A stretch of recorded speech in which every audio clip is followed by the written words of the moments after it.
जय हिंद साथियों, मैं कृपाशंकर गर्ग आपका वनडे मिशन यूट्यूब चैनल में स्वागत करता हूँ। आइए अपन लोग पढ़ रहे थे अनुपात और समानुपात। ये अनुपात और समानुपात क्लास नंबर 6 है। तो करते हैं अपन लोग कुछ नए सवाल। देखिए पहला सवाल हमारा क्या कह रहा है, ए बी सी की आय का अनुपात, यानी कोई तीन व्यक्ति हैं ए बी और सी, जिनकी आय का अनुपात यानी इनकम का अनुपात 2:3:5 है और कुल आय जो इनकी है वो है 20,000 रुपए। कितनी है? 20,000 रुपए। तो तीनों की अलग अलग इनकम यानी तीनों की जो आय है वो अलग अलग कितनी है, ये हमें ज्ञात करना है। तो देखिए आय का जो अनुपात है वो है 2:3:5। तो इनको जो मान लेंगे अपन लोग, आय जो मान लेंगे वो हो जाएगी 2x, 3x और 5x। अब इन तीनों की जो आय है, इनका जो टोटल है ये अनुपात में था और जो कुल आय है वो कितनी है, वो है 20,000। कितनी है? 20,000। अब इन तीनों का टोटल करेंगे, तीनों का टोटल मतलब कि 5 3 8 और 2 10, यानी कि 10x का जो मान है, 10x का जो मान है वो कितने के बराबर है, वो है 20,000 के। तो x का जो मान आ जाएगा, 0 से 0 कट जाएगा, तो x का मान आ जाएगा कितना, 2,000 रुपए। x का मान आ जाएगा 2,000 रुपए, या एक अनुपात का मान आ जाएगा 2,000 या एक अनुपात का मान आ जाएगा कितना, 2,000 रुपए। अब हमें तीनों की अलग अलग आय निकालनी है, ए की, बी की और सी की। तो जो ए का अनुपात था वो था 2, तो पहला था 2x, दूसरा था 3x और तीसरा था 5x। कितना कितना था, 2x, 3x और 5x। तो 2 गुणे इनकम एक पहले कितनी आई है, 2,000, तो 2 गुणे 2,000। तो ए की जो इनकम हो जाएगी 2 दूनी 4, ए की जो इनकम हो जाएगी वो हो जाएगी 4,000। ऐसे ही बी की इनकम, तो 3 गुणे एक्स मान था 2,000, 2,000, तो जो बी की इनकम आ जाएगी वो आ जाएगी 6,000 रुपए। ऐसे ही सी की 5x है, तो 5 गुणे 2,000, तो सी की जो इनकम है वो आ जाएगी इतनी 10,000 रुपए। और इन तीनों का टोटल करेंगे, 4 + 6 + 10, तो जो कुल इनकम है वो आ जाएगी कितनी, 20,000, जो हमें दी हुई थी।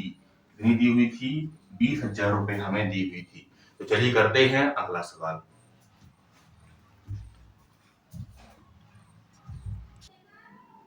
आइए देखते हैं कि हमारा जो अगला सवाल है, सवाल नंबर दूसरा, वो क्या कह रहा है।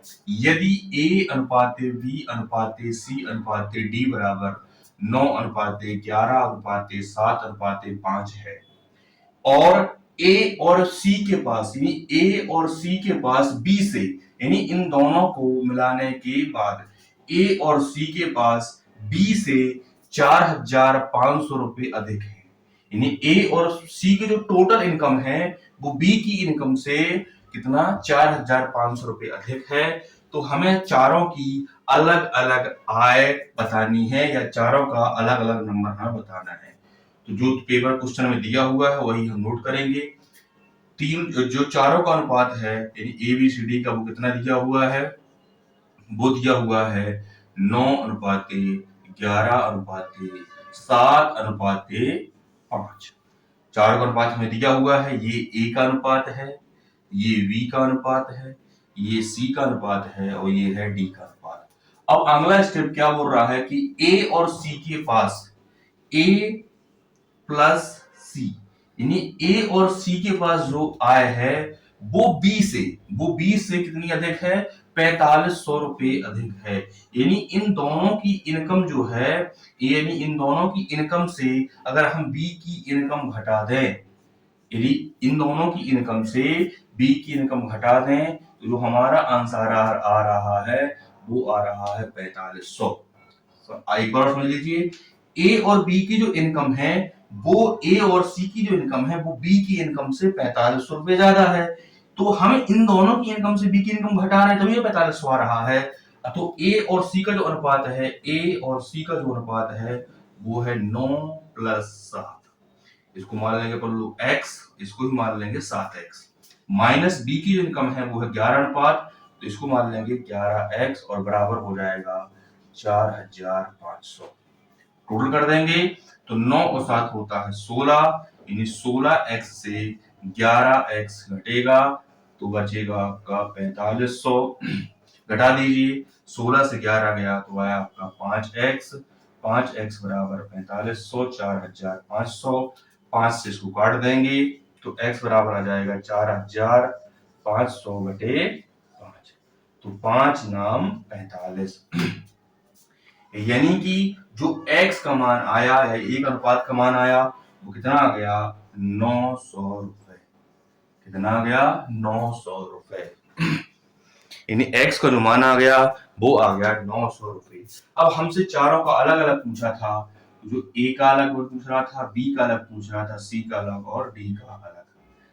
तो हमें चारों का अनुपात दिया हुआ है, कितना कितना दिया है, a का दिया हुआ है 9 तो इसको बोलेंगे 9x, b का दिया हुआ है 11 इसको बोलेंगे 11x, c का दिया हुआ है 7 तो 7x और d का दिया हुआ है 5 तो 5x। बस सॉल्व कर दीजिए। देखिए 9 तो 9 गुणे 900, तो इसका जो आंसर आएगा वो आ जाएगा 9 नाम 81, 8100 रुपए। क्लियर है। यानी पहले का आ गया 9 नाम 81, 9 नाम 81 मतलब 8100। सेकंड का 11 गुणे 900, 11 गुणे x है तो 11 गुणे 900, तो इसका आ जाएगा 11 नाम 99 यानी 9900 रुपए। कितना आ गया 9900। ऐसे ही सी का तो 7 गुणे x यानी 7 गुणे 900 तो यह जाएगा 9 7 63, 6300 रुपए। सी का यानी तीसरे का अगर हमसे पूछ रहा है, सॉरी डी का, तो ये था 5x तो 5 गुणे 900 तो यह जाएगा 9 पना 45। कितना जाएगा 9 पना 45। यानी पहले का आ गया 8100, दूसरे का आ गया 9900 और तीसरे का आ गया 6300 और चौथे का आ गया 4900। आइए करते हैं अगला सवाल। अगला सवाल है सवाल नंबर तीसरा। यदि ए बी का 4 गुना है, कितना ए बी का 4 गुना है और बी सी का 2 गुना है, तो ए बी सी का हमें अनुपात ज्ञात करना है। ए बी का 4 गुना है, ए और बी का जो ए और जो बी का अनुपात है वो क्या बोल रहा है, ए जो बी है वो बी का 4 गुना है, यानी बी जो है वो है 1 और ए जो है वो है 4। ये तो अपन बोल देंगे कि ए बराबर है 4 अनुपात, बी बराबर है 1 अनुपात। ये हो गया हमारा स्टेप नंबर 1। ऐसे ही सेकंड स्टेप दिया है कि बी जो है वो सी का 2 गुना है, तो सी को मान लेंगे अपन 1 और बी को मान लेंगे कितना 2, क्योंकि हमें दिया हुआ है कि बी सी का 2 गुना है, तो जब सी को मानेंगे 1 तो 1 का 2 गुना होता है 2। अब हमें बताना है ए बी सी का अनुपात। और वही सिचुएशन कि ए और बी का हमें अनुपात दिया है और यहाँ पर दिया हुआ है बी और सी का अनुपात, तो हमें ए बी सी का निकालना है। तो ए बी और सी, तो ए के नीचे ए, तो ए का 4 था, बी का 1 था। यहाँ पास बी का है 2 और सी का है 1। यहाँ खाली स्थान है, पहले स्टेप में सी का नहीं दिया और दूसरे वाले में ए का नहीं दिया। तो जो मैंने बताया था कि जो नंबर पास में होता है वही यहाँ पास आ जाएगा, यानी एक यहाँ पास आ जाएगा आपका 1 और यहाँ पास आ जाएगा इतना आपका 2। अब इनका कर देते हैं आपस में गुणा। इनका आपस में गुणा करेंगे तो 4 दूनी 8, 2 एकम 2 और 1 एकम 1। यानी जो आपका आंसर बना है ए बी सी का अनुपात, यानी ए अनुपात बी अनुपात सी, वो हो जाएगा 8 अनुपात 2 अनुपात 1, 8 अनुपात 2 अनुपात 1। आइए करते हैं अगला सवाल। चलिए करते हैं अगला सवाल। ये सवाल नंबर 4 हमारा क्या कह रहा है। यदि एक व्यक्ति भोजन, किराए व शिक्षा पर 3:4:5 के अनुपात में खर्च करता है, यानी उसकी टोटल जो इनकम है वो कितनी है 4 5 3 5 4 9 3 12, यानी टोटल इनकम जो इसकी है वो है 12। अब उस 12 का 3 अनुपात करता है भोजन पर, 4 अनुपात करता है किराए पर और 5 अनुपात करता है शिक्षा पर खर्च। यदि उसके खर्च में 20%, 30% और 40% क्या कर दी जाए, वृद्धि कर दी जाए क्रमशः। यानी भोजन पर कर दी जाए 20%, किराए पर कर दी जाए 30% और शिक्षा पर कर दी जाए 40% की वृद्धि, तो नया अनुपात है जो है वो क्या होगा, ये हमसे पूछ रहा है। तो आइए देखते हैं जो तीनों के अनुपात हैं कितने कितने हैं। 3:4:5। अब देखिए पहले पर कर रहा कितने परसेंट की वृद्धि, 20% की वृद्धि, तो 3 में 20% वृद्धि, तो वृद्धि हमेशा 100 के ऊपर की जाती है, तो 100 में 20 ऐड करें, ये 100% की वैल्यू है, तो 100 में 20 ऐड करेंगे यानी 20%, तो हो जाएगा 120%। 3 का 120% अनुपात 4 में कर रहा है 30% की वृद्धि, तो ये हो जाएगा 4 गुणे 130। ऐसे ही 40 में करेगा वो, सॉरी 5 में कर रहा वो कितने की, 40% की, तो तीसरा हो जाएगा 140%।